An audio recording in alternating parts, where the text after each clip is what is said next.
The massive space station called Blood Moon Nexus floated in the dark between stars. Its metal walls were thick and cold.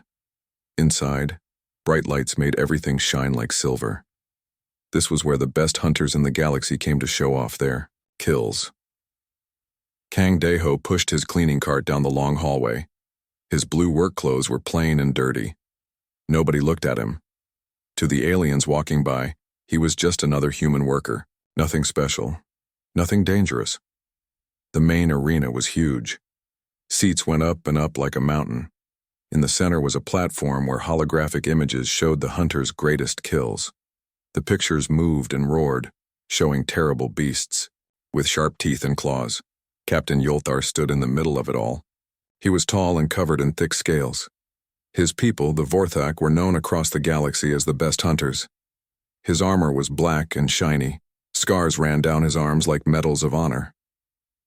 "Look at this beauty," Yolthar said, pointing at a floating image. The creature in the picture had 6 legs and eyes like red fire.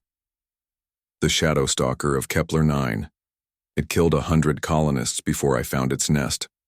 1 shot through the brainstem. Clean kill. The other hunters made impressed sounds. They were all different species, but they all looked at Yulthar with respect. Some had fur, others had skin like stone. All of them carried weapons and wore armor that cost more than most people made in a year. "That is nothing," said another hunter. Her name was Zakira, and she had blue skin that looked like water.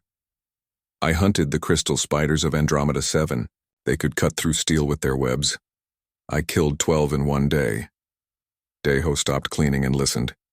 He had heard these stories before. Every week, new hunters came to brag about their kills. They always talked about how brave they were, how skilled, how dangerous. Commander Sekivira watched from her booth high above. She was older than the others, with gray scales and cold yellow eyes. She ran the arena and decided which hunts were worthy of respect. "Tell us about the war beasts," someone called out. Yulthar's eyes got brighter. This was his favorite story. The war beasts of Grimhold Prime. Each one was the size of a building. They had armor like tank plating and claws that could tear through concrete. The local humans begged us to help them. Daeho kept cleaning, but his hands moved slower now. He was listening to every word. 3 war beasts had taken over their main city. Thousands of humans were trapped. They offered us everything they had if we could kill the beasts. Yulthar laughed. It was not a nice sound. "We killed all 3. In 2 hours. The humans cried with joy. They called us heroes." "Humans," said Zakira with disgust. "Such weak creatures. They run from everything. No wonder they need our help." The other hunters agreed. They talked about humans like they were pets or farm animals, useful for building things and cleaning, but not much else. "I have seen human soldiers," said a hunter with red fur. "They shake when they see real danger. Their weapons are toys. Their armor is paper." "At least they are good at following orders," Yulthar said. "They make excellent servants." Daeho moved closer, pushing his cart between the seats. None of the hunters noticed him. To them, he was invisible, just part of the background. The stories continued. Each hunter tried to tell a better story than the last. They talked about monsters from dead worlds, creatures that lived in the space between stars, beasts that could eat starships. "The void swimmers were my greatest challenge," said an old hunter with metal implants in his skull. "They lived in the dark matter clouds near the galactic edge. No atmosphere, no light, no hope. I hunted them for 3 months in my ship." "How many did you kill?" Yulthar asked. 7. All adults. The young ones scattered after that. The old hunter smiled with sharp teeth. Their screams echoed in the vacuum for days. Commander Sekvira leaned forward in her chair. "These are all fine kills, but I wonder if we are getting soft. The beasts you hunt are dangerous, yes, but they are still just animals. They act on instinct. They are predictable." "What do you mean?" Zakira asked. "I mean that true hunters need true challenges. Not just big teeth and sharp claws. We need prey that can think, prey that can plan, prey that can surprise us." The hunters looked at each other. Some nodded. Others frowned. The old stories say our ancestors hunted creatures that were as smart as we are, Sekavira continued. Beings that could use tools and weapons. That could set traps and make plans. That was real hunting. Those days are gone, Yulthar said. We have conquered every world. We have tamed every dangerous species. There are no more challenges left in the galaxy. The arena got quiet. The hunters looked sad, like children who had broken their favorite toy. Deho stopped cleaning. He stood up straight and looked at the hunters for the first time. His face was calm, but something was different about his eyes. Is this all the challenge you bring? He said quietly. The words were spoken in perfect Vorthak language, not the simple trade tongue that most humans used, but the old ceremonial speech that only scholars knew. Every head turned toward him. The arena was silent except for the hum of the air systems. Yulthar stared at the human. What did you say? Deho looked directly at the captain. His voice was still quiet, but it carried in the silence. I said, is this all the challenge you bring? You speak of great hunts and dangerous prey, but I see only bragging and empty words. The hunters started to laugh. Then they got angry. How dare this human servant question them? How dare he speak to them at all? You think you could do better, little human? Yulthar's voice was full of threat. Deho smiled.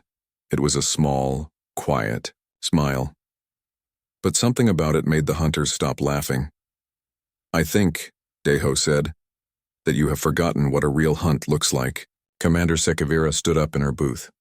This was unexpected. This was interesting. Are you challenging us? She asked. Deho looked up at her. I am saying that if you want a real challenge, you are looking in the wrong places.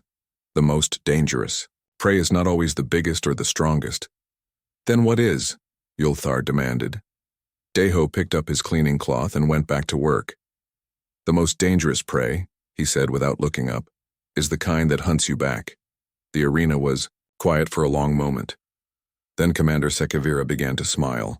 She had an idea, a terrible, wonderful idea. Human, she called down. What is your name? Kang Daiho. Well, Kang Deho, I think we need to test your words. Are you willing to prove them? Deho looked up again. What do you have in mind? Sekavira's smile got wider. A hunt. The silence in the arena was thick like fog. Every hunter stared at the human with the cleaning cloth. Commander Sekavira stood in her booth, her yellow eyes bright with interest. A hunt, she repeated. But not like our usual hunts. This will be special. Park Minji heard the announcement over the station's communication system. She was in the human quarters, 3 levels down from the arena. Her job was to handle messages between the human workers and the station command. When she heard Deho's name, her blood went cold. She knew Deho better than most. They had worked together for 2 years. He was quiet, smart, and careful. But he was also dangerous in ways that the aliens did not understand. Minji grabbed her communication device and tried to call their ship. Nothing. The signal was being blocked. Back in the arena, Commander Sekavira explained the rules. The hunt will take place in the old industrial section of the station. 5 levels of abandoned factories, storage bays, and maintenance tunnels. Perfect hunting ground. Captain Yulthar laughed. This should be quick. 1 human against trained. Hunters, it will be over in minutes. Not 1 human, Sekavira said. 3 hunters against 1 human, our 3 best. She pointed to Yulthar, then to Zekira, then to a massive creature covered in bone plates called Groktar. Deho nodded slowly. 3 against 1. That seems fair. The hunters laughed again. Fair? It was a joke. 3 professional killers against 1 maintenance worker. You will be the prey, Sekavira continued. They will be the predators. You get a 1-hour head start to hide anywhere in the industrial section. Then they hunt you down. What weapons do I get? Deho asked. Standard maintenance tools. Environmental suit.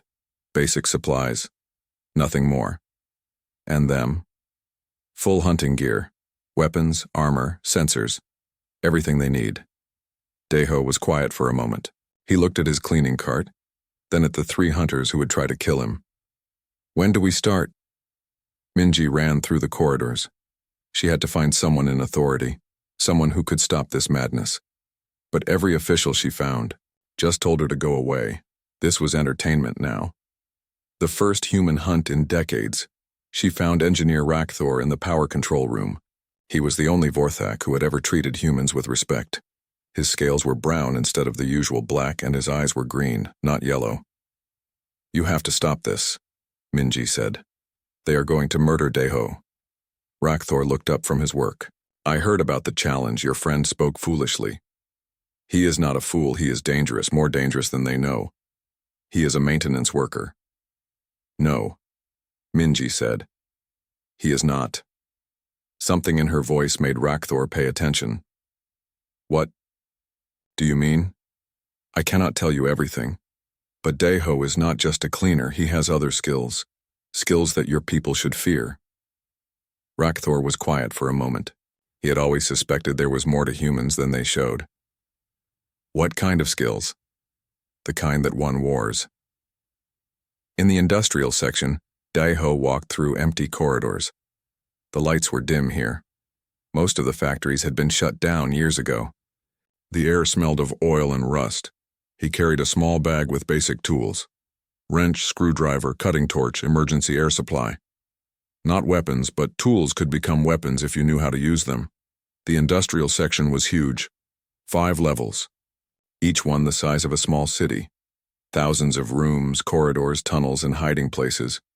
But Deho was not looking for places to hide. He was looking for something else. He found what he wanted on the 3rd level.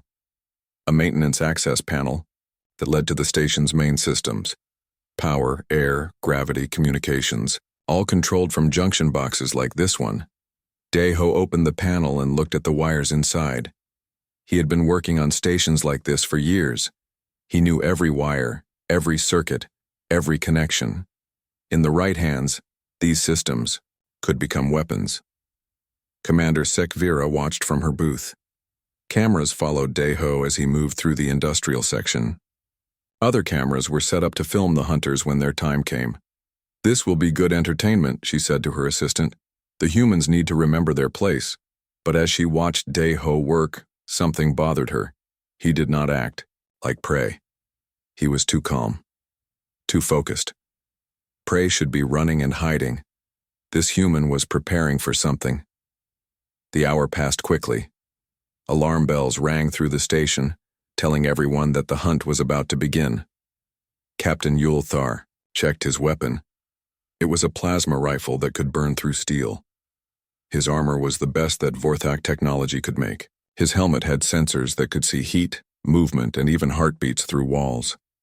Zekira carried energy blades that could cut through almost anything. Her blue skin could change color to match her surroundings. She was nearly invisible when she wanted to be. Groktar was the biggest of the 3. His bone plates were natural armor. His claws were as sharp as swords. He could track prey by smell alone.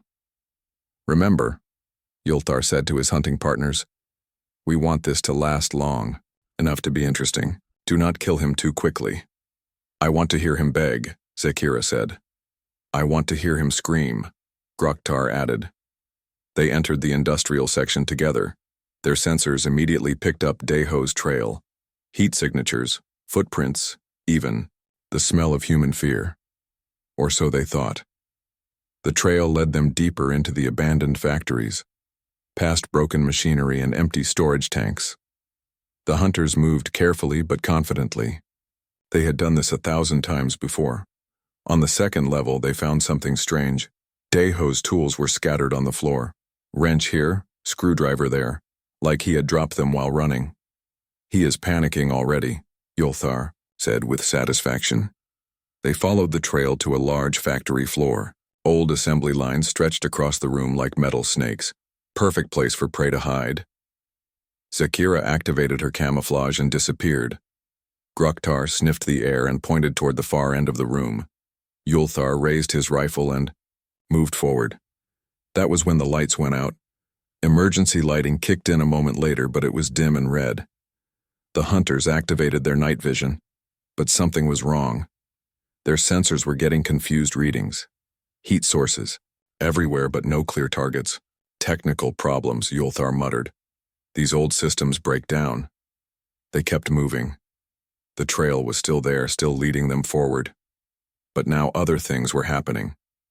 A pipe burst near Gruktar, spraying him with hot steam.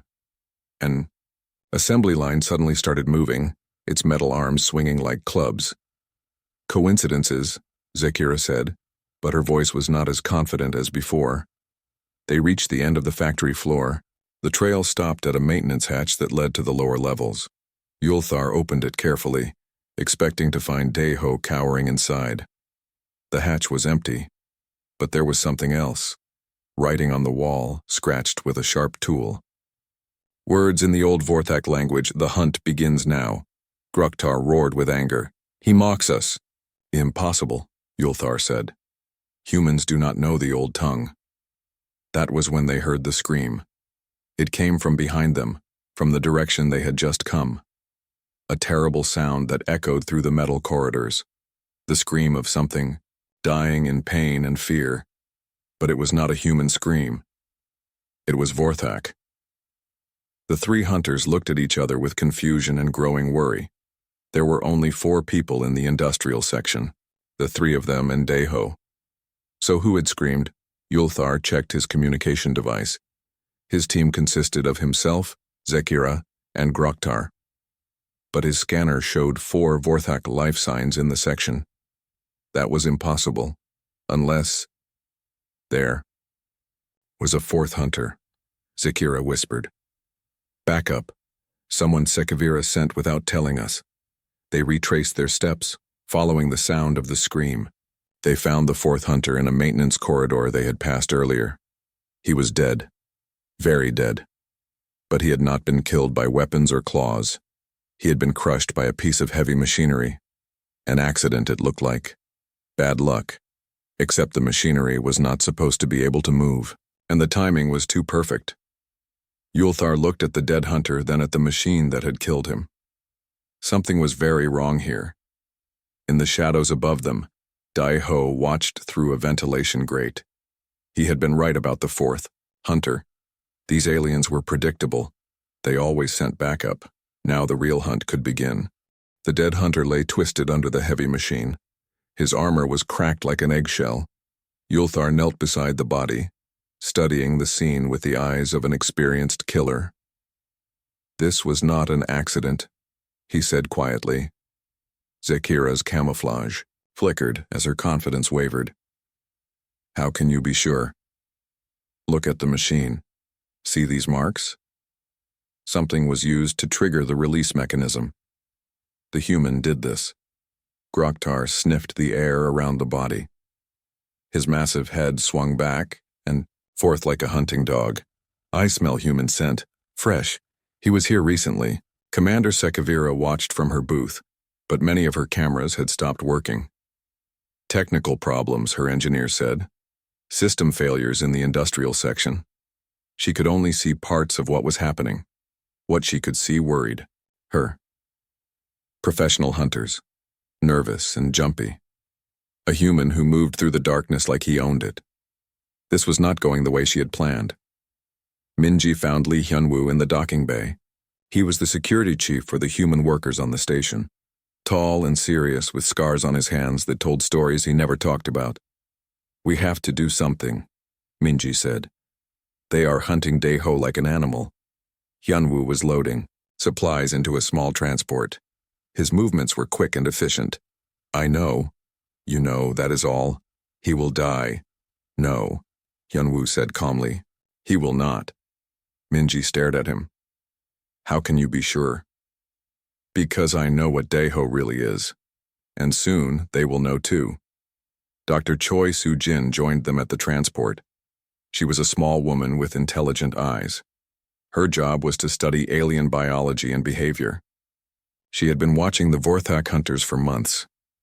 "The Vorthak have a weakness," she said. "They rely too much on technology. When their tools fail, they panic." "Their tools are not failing," Minji said. "The systems are just old. Sujin smiled.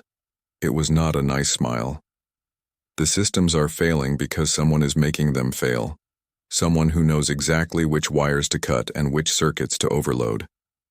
In the industrial section, the three hunters moved more carefully now. They stayed close together, watching each other's backs. The fun was gone from the hunt. Now they were worried about survival. The trail led them to the 4th level. Here the corridors were narrower and the lighting was worse. Perfect place for an ambush. Yulthar's sensors kept giving him false readings. Heat sources that vanished when he looked. Movement shadows that turned out to be nothing. Electronic ghosts in the machine. The human is scrambling our equipment somehow, Zakira said. Impossible, Groktar growled.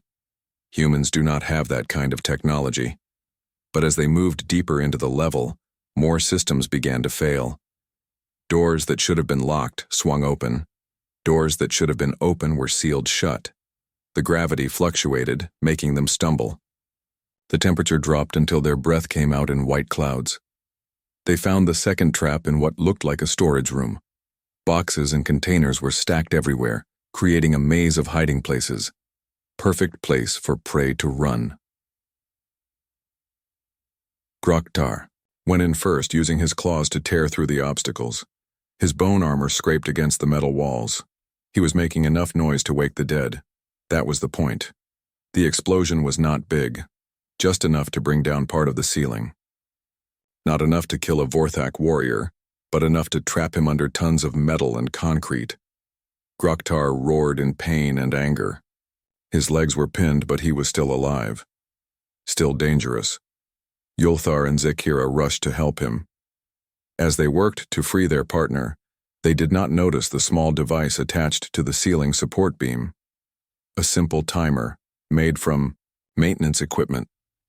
When they finally freed Groktar, his legs were badly injured. He could still walk, but not quickly. The hunt had become a retreat. We should go back, Zakira said. Get reinforcements, better equipment. No, Yulthar snarled.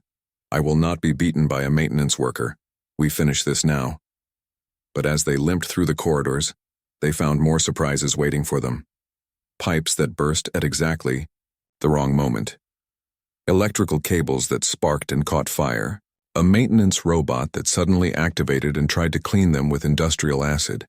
Each incident looked like an accident. Old equipment breaking down.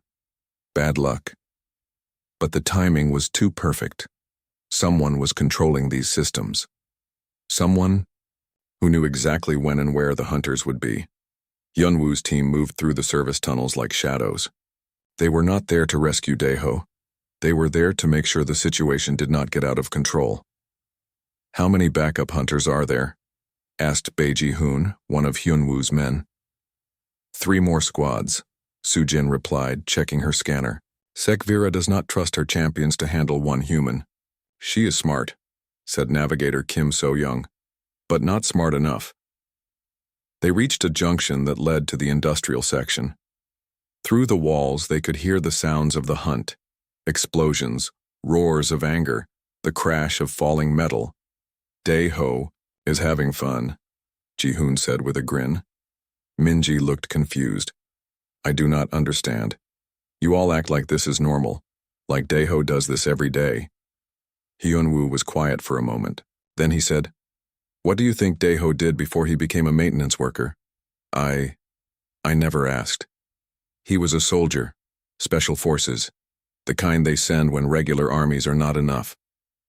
Minji felt her world tilt. A soldier, but he is so quiet, so peaceful. The best soldiers are, Sujin said. They do not need to prove anything to anyone. They just do what needs to be done. Back in the hunt, Captain Yulthar was getting desperate. Half his equipment was not working. His partners were injured and scared. And somewhere in the darkness, a human was playing with them like a cat with mice. They found themselves in the central power plant for this section of the station. Huge generators hummed in the darkness. Steam pipes ran like arteries through the ceiling. The air was hot and humid. He has to be here, Yulthar said. This is the heart of the section. Perfect place to control all the systems. They spread out, searching between the generators. Their weapons were ready. Their sensors scanned every shadow. That was when the lights went out completely. Emergency lighting did not come on this time. The darkness was total, thick as black paint. The hunters activated their night vision, but something was wrong. The heat from the generators was overwhelming their thermal sensors. In the darkness, they heard a voice. Human voice, speaking perfect ancient Vorthak. Your ancestors were true hunters. They hunted by instinct and skill, not by relying on machines. You have forgotten the old ways. Show yourself, coward, Yulthar roared. I am here, the voice said. It seemed to come from everywhere at once. I have been here all along. You just never learned to see. Zakira fired her energy blades at the sound. They cut through empty air and struck a generator, sending sparks flying. Careful, Gruktar warned. If we damaged the wrong thing, we could blow up this whole section. That would solve our problem, Yulthar said grimly. But as he raised his plasma rifle, something hit him from behind. Not hard enough to hurt, just enough to knock him off balance. By the time he turned around, there was nothing there. Then Zakira cried out. Something had touched her shoulder. A human hand, gentle as a whisper. When she spun around, slashing with her blades, she hit nothing but air. The psychological warfare was working. The hunters were jumping at shadows, firing at nothing, wasting their energy and ammunition on ghosts. In the observation booth, Commander Sekvira was no longer smiling. Most of her cameras were down. The few that still worked showed only darkness and chaos. Her 3 best hunters were stumbling around like blind children. She opened a communication channel to the backup teams. Move in now, all squads. End this. But when she tried to send the signal, nothing happened. The communication system was down too. Somewhere in the darkness of the power plant, Deho heard the attempted transmission. He had been monitoring their communication since the hunt began. Now he cut the last connection between Sekvira and her hunters. They were truly alone now. No backup, no support, no way to call for help. Just 3 predators who had suddenly discovered what it felt like to be prey. Commander Sekvira slammed her fist on the control panel. Every screen in her booth was dead or showing static. The communication systems were down. Even the backup power to her observation deck was failing. She turned to her assistant, a nervous, young Vorthak named Teklon. Get me a direct line to security. I want armed teams in that industrial section now. Teklon's claws clicked frantically over his control board. I cannot reach anyone, Commander. All communications are being blocked or redirected. Impossible. This station has 7 independent communication networks. Yes, Commander, and someone has access to all of them. Sekvira felt a cold fear creep up her spine. She had planned this hunt as entertainment, a way to put humans in their place. But now she was beginning to understand that she had made a terrible mistake. She walked to her personal computer and began accessing restricted files.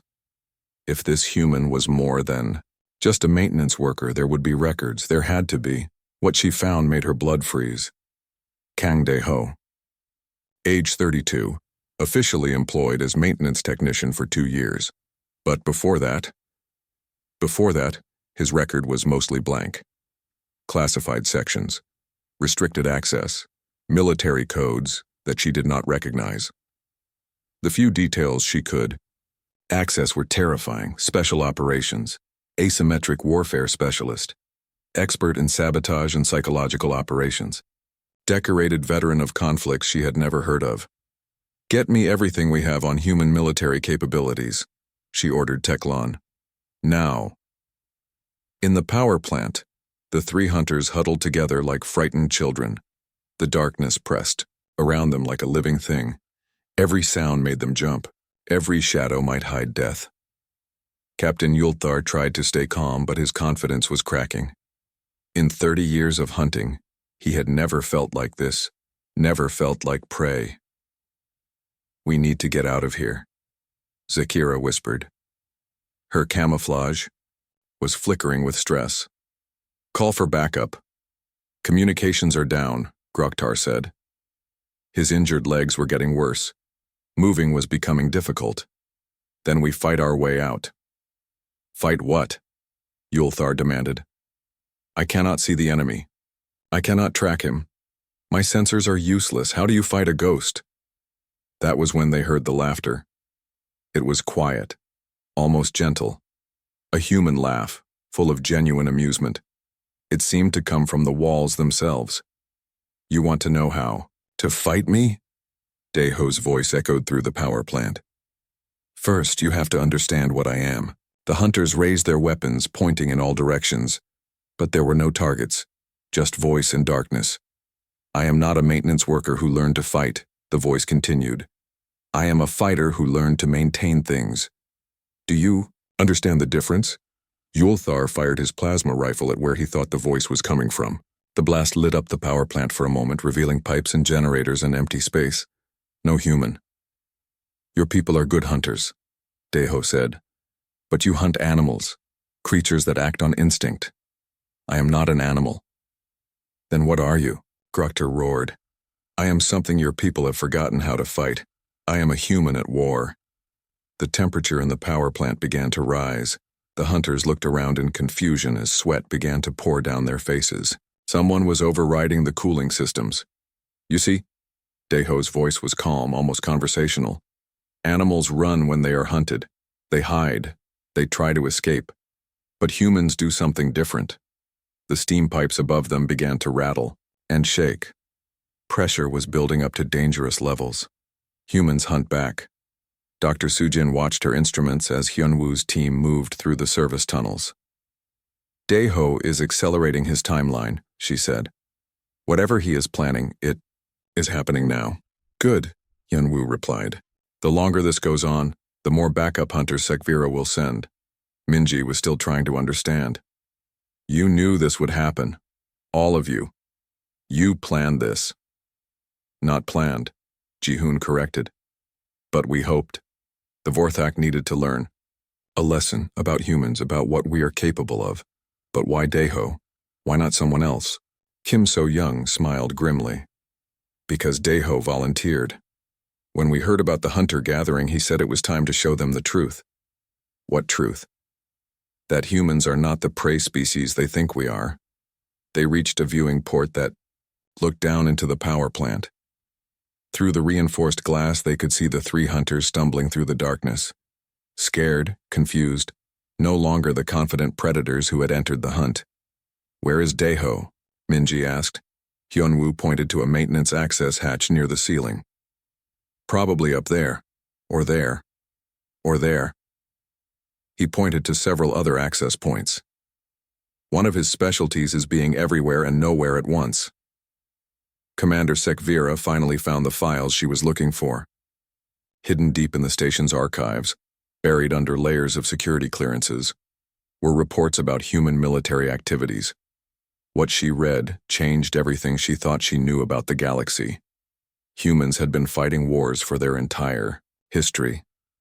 Not just against external enemies, but against each other. They had perfected the art of killing over thousands of years. They were experts in every form of warfare, from primitive clubs to advanced energy weapons. But more than that, they were masters of deception.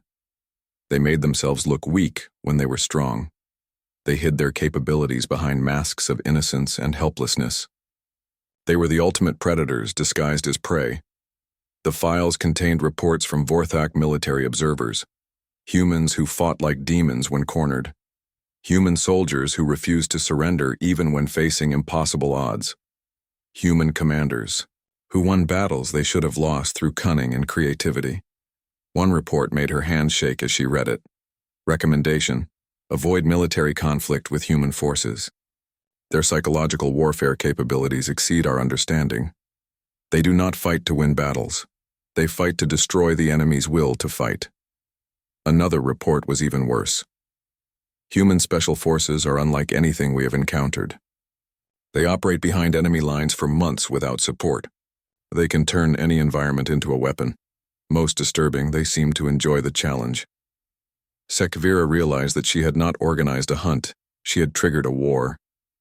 In the power plant, the situation was getting worse by the minute. The temperature was now dangerously high.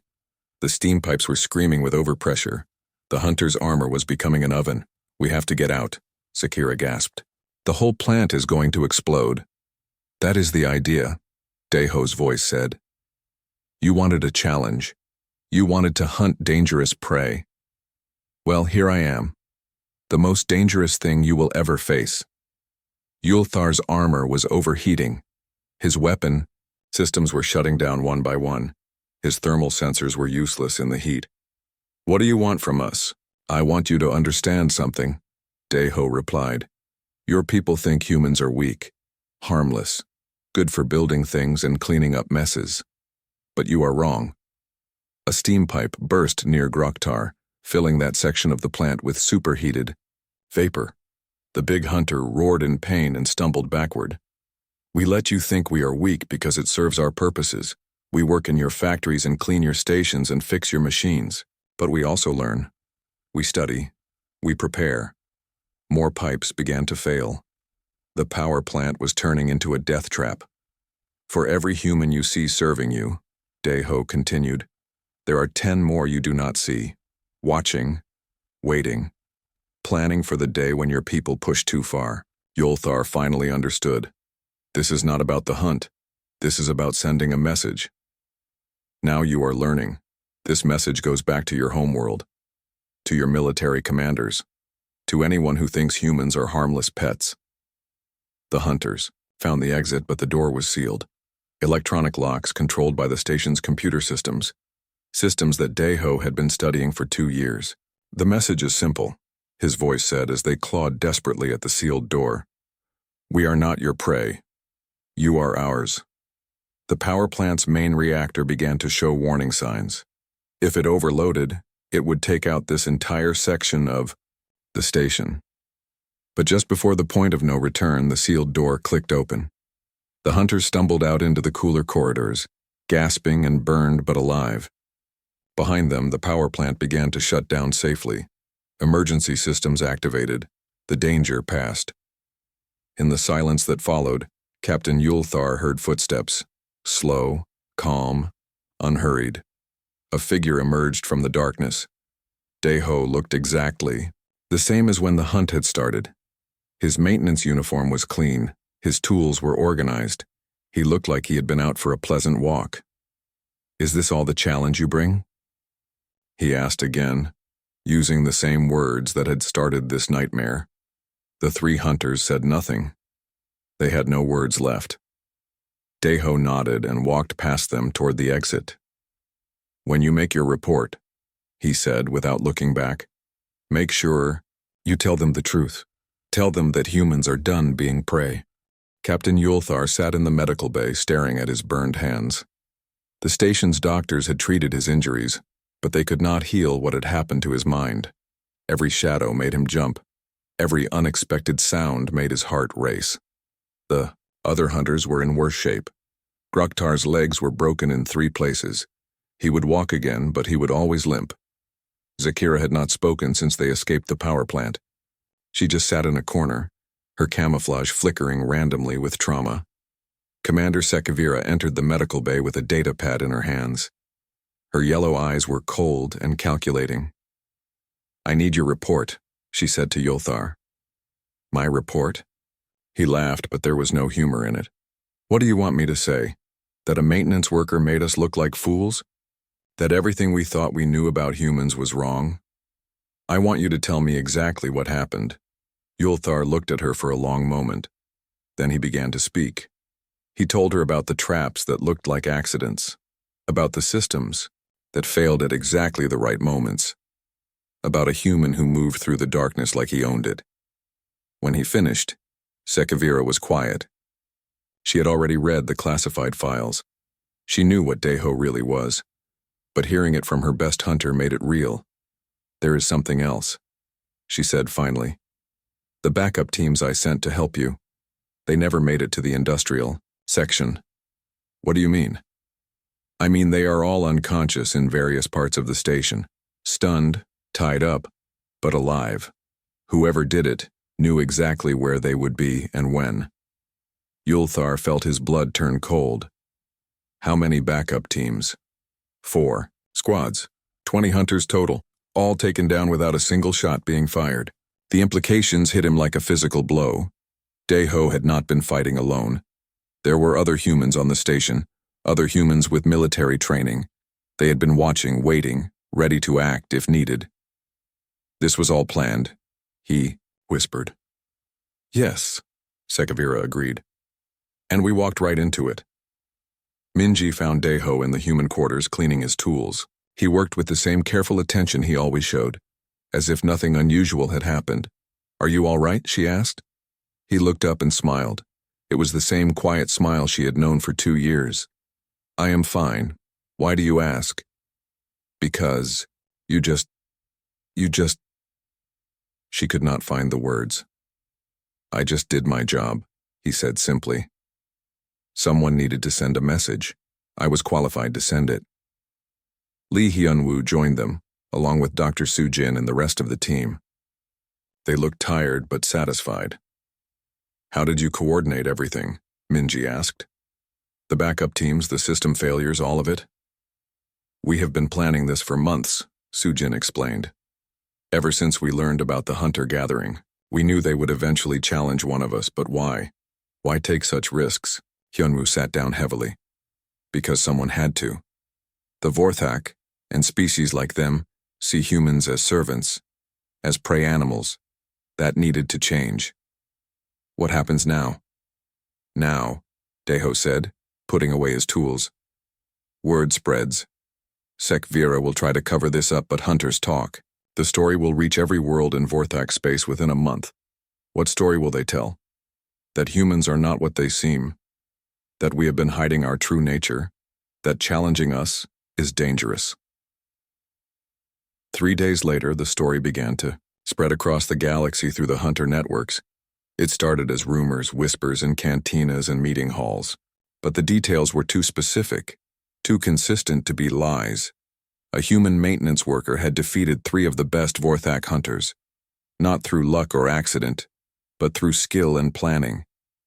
He had turned their own station against them, made them feel like prey in their own hunting ground.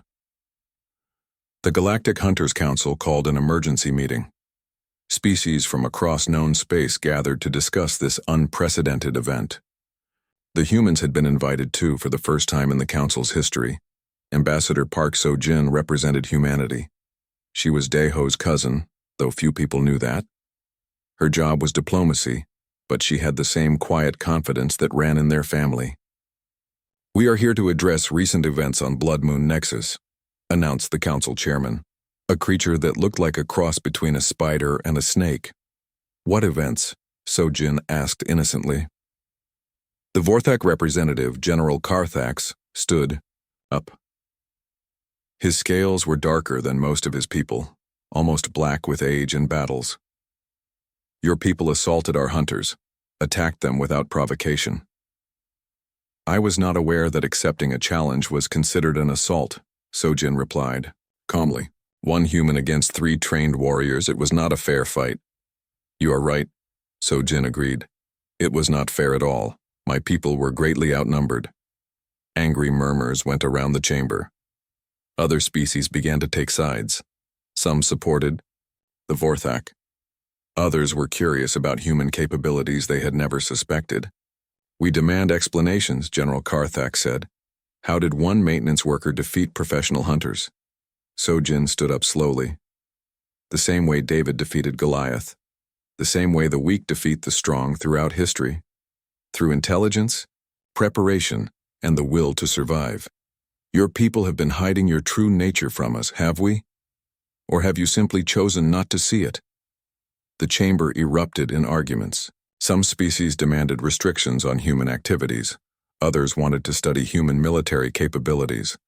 A few suggested alliance treaties. Through it all, So-jin remained calm. When the noise died down, she spoke again. My people have never lied about what we are. We are survivors. We adapt. We overcome obstacles through intelligence and cooperation. These are not secrets. These are the qualities that brought us to the stars. But your military capabilities are none of your concern unless you make them your concern.